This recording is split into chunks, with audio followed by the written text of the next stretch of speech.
Thank you very much, Marty. Great words as always. Chris, nice to see you. And Marty as well. I really do enjoy 360 with you guys.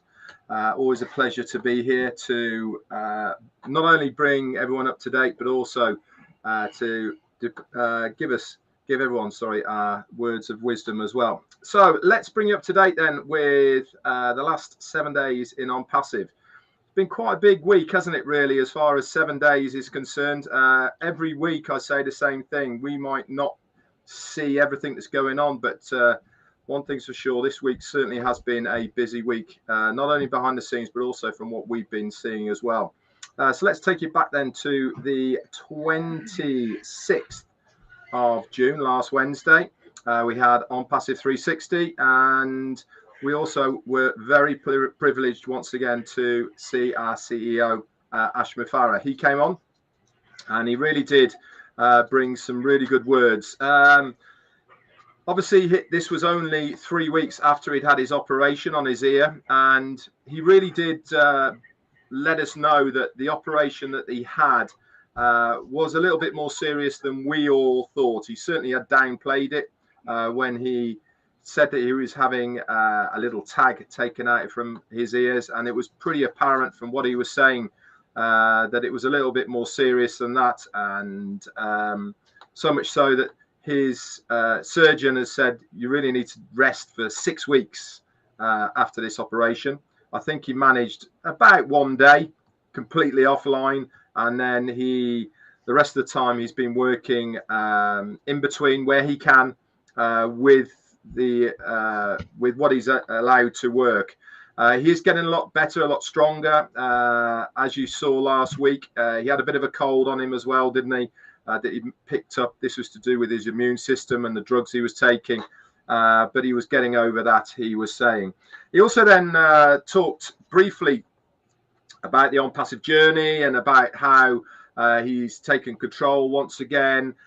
He was talking to us all about what he's had to go through and all the rest of it. But the one thing and the recurring thing that keeps coming back all the time, that gets him out of bed in the morning, that keeps him strong, that keeps him pushing forward, is you guys out there, the early adopters, the affiliates, the users who are 100% behind not only the company, but more especially our CEO. Why?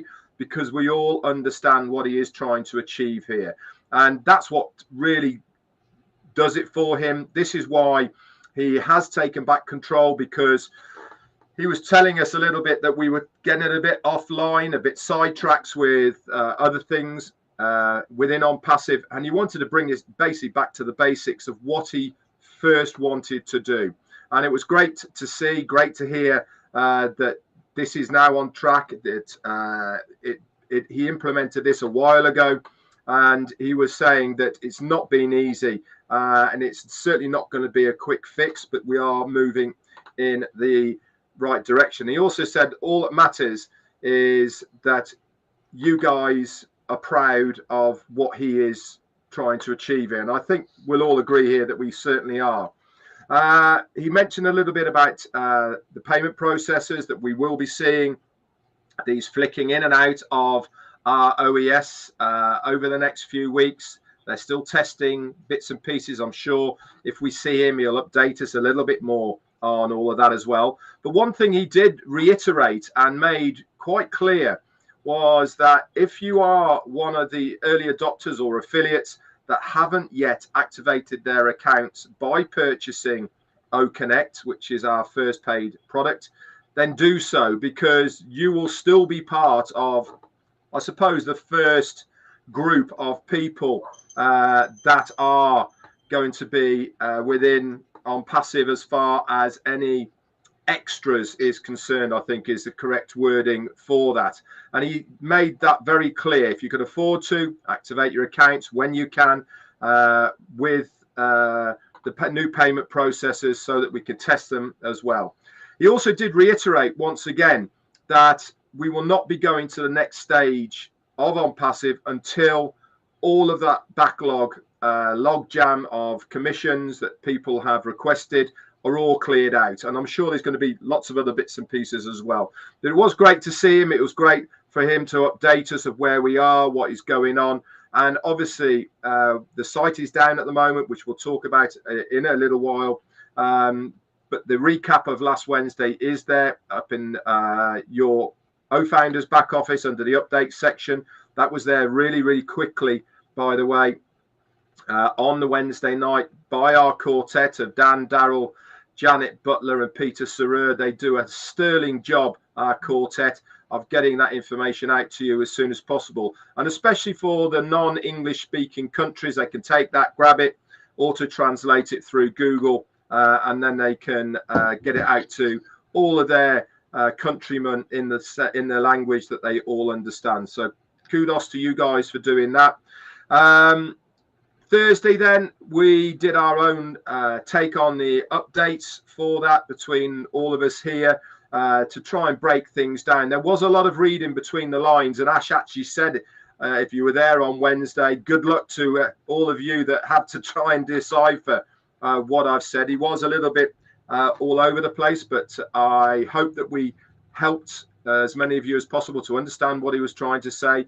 And don't forget, when we are reading between the lines of what he is saying, it is our take on it. It's certainly nothing from corporate. He gives us the details and we try and fill them in a little bit to make a little bit more sense out of it for you guys to understand. So Friday then, what happened Friday? Well, we had a very brief message from our COO, Mohammed Kamal, didn't we? Just before the sites went down, and all three sites went down. And this was O-Founders, OES, and also Onpassive.com.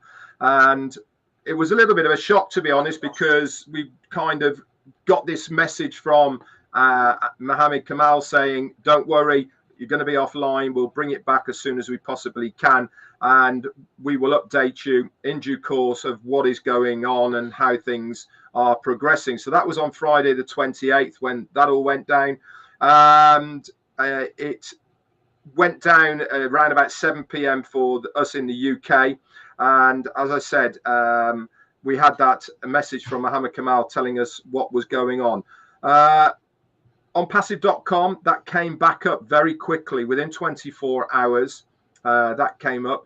Now, again, we have explained this on our lives over the last few days. But if you do get any security alerts popping up when you are logging into Onpassive.com, don't worry about it, guys. This is all part of the migration that Ash was telling us on Wednesday. He was explaining about AWS services, which is Amazon, who host not only ours, but many, many hundreds of thousands, if not millions of other people's websites on their cloud-based system that they have. And he was talking about the amount of money that it costs Onpassive on a yearly basis, into the millions, and they wanted to restructure how things were going. And this is why we are seeing what we're seeing now as far as these websites are concerned. Is part of that restructuring, part of bringing the costs to Onpassive down with using AWS services. We can speculate, but let's not do that of what it's all about. So really good news that that is all there. Now, like I said, Onpassive.com came back up again, and Onpassive.com came back up. And if you are getting any security alerts on that, don't worry about it. This is all to do with the SSL certificate that comes along with most websites. This takes a while to filter through. Okay, and that will all get sorted out in due course, so do not worry about it. What else happened then? Like I said, Friday night and into the early hours of Monday, wherever you are, Ash came on, Let's O and Minu and Ron's, and he basically was talking about self-development, and if you don't believe in yourself, how can you expect other people to, and know your own worth, and you know, this is your business and all those. But one very important point he did bring out on Let's O was that the reason behind why it went down on Friday, and basically clerical error on AWS services. They corresponded with them, and they were told by AWS services that the site was going down on Monday. and this was all expected to happen on Monday, and basically somebody pressed the wrong button. So we were taken offline on Friday, and obviously everything to do with this migration was going to be happening from Monday onwards. And I'm sure we're going to be updated if we see Ash of where we're at in that process, and maybe more information as well. So he came on Saturday for that, which was really good news. On Sunday, then, we had some other news from externally through X that our CMO, Mohammed Nassal, was going to pastures new. He's doing something different outside of Onpassive, and I think we all wish him well in his new venture. This is quite normal, guys, in business, especially at this level that these guys are. He's been with us for 2 years, and he's done a fantastic job for Onpassive behind the scenes, doing what he's doing within the marketing department. But he put a note out to say that he is leaving, doing his own thing separately from Onpassive, and we all wish him well in his new endeavors. Whether that position is going to be refilled, we don't know. Obviously, I'm sure that we will find out more in the coming days, weeks and months as far as that is concerned. And the last piece of news, obviously, because we haven't got a back office and we haven't got ecosystem at the moment, is I want to keep on pushing this home to as many people as possible of oimedia.news. That's there at the moment. And this is all about the industry, the artificial intelligence tech industry that's out there at the moment. It is a fantastic source of information about what really is going on there at the moment in real time in the industry. And it does a really good job of breaking it down into language that we can all understand, that we can get our head around about the different companies and really how they are all jostling, I suppose, for a piece of the AI pie. One thing's for sure is the more you read about it and the more you get to understand about artificial intelligence and the solutions behind AI and tech, the more you get to understand exactly how well positioned Onpassive as a company is within this industry. We tick an awful lot of the boxes that people are looking for at the moment. So kudos to our CEO, kudos as well to Onpassive and everyone behind the scenes who have put this together as well. We are positioned extremely well, but I use it as a source of information on a daily basis, and I would recommend that you guys do as well. Anyway, that's it for now. Back to you, Chris.